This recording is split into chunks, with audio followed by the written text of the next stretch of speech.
Hi everybody, thanks for joining me. Welcome back. This is Rabbi Wagensberg. This week's portion, Seitzei, begins by telling us Seitzei la melchama al oyevecha. When you go out to battle against your enemy.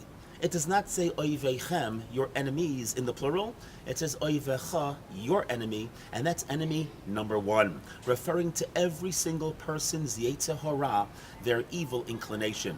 When it comes to battling our tendencies and proclivities to engage in negativity, we are told in the Talmud that there are four basic things that we have to do in order to win this battle. Number one, we have to fight. You know what it means to fight the Seitzei hara? It means that when he tells us to do something wrong, we say no. He has to get used to the idea that he can't get everything that he wants. So like a little child, we say no. That's fighting the Seitzei hara. If we succeed, it's fine. Go home, everything is fine and dandy. But if we still feel ourselves slipping, the second thing that we have to do is to get engaged in the study of Torah. That means to say we feel ourselves slipping, about to do something wrong, run to a sefer, open it up, start learning Torah. By learning Torah, we energize ourselves, we strengthen ourselves spiritually, and then we can fortify ourselves against the Seitzei hara.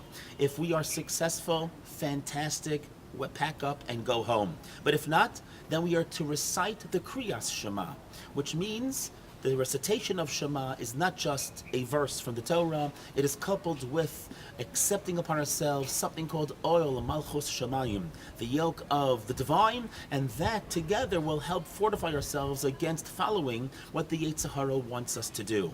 If we are successful, fantastic, but if not, the final thing we need to remember is the day of death. Remember and visualize that we are going to die, and it puts things into perspective as far as the values are concerned. What's truly important in life? If you've ever attended a funeral, we should never have to do such a thing again, but it kind of puts life into a different perspective of what's right and what's wrong and what we need to be doing in order to make sure that it's meaningful and purposeful and eternal. This is all based on a verse, by the way, in Psalms, Rigzu v'al techata'u, fight and do not sin. That's the first stage, to fight and say no. Then it says, Imru bilvavchem, speak to your hearts. Which word speaks to every person's heart? Those are the words of Torah. And then it says, Al mishkavchem, on your beds, referring to the recitation of Shema prior to retiring at night. And then v'domu sela, remember the time that we're going to be silent forever, the day of death, and then we're going to be saved from whatever the Seitzei hara tries to get us to do in a negative sense. Once we accomplish this and we go to battle against our enemy number one, we'll hopefully be guaranteed not just for ourselves, but for our children as well.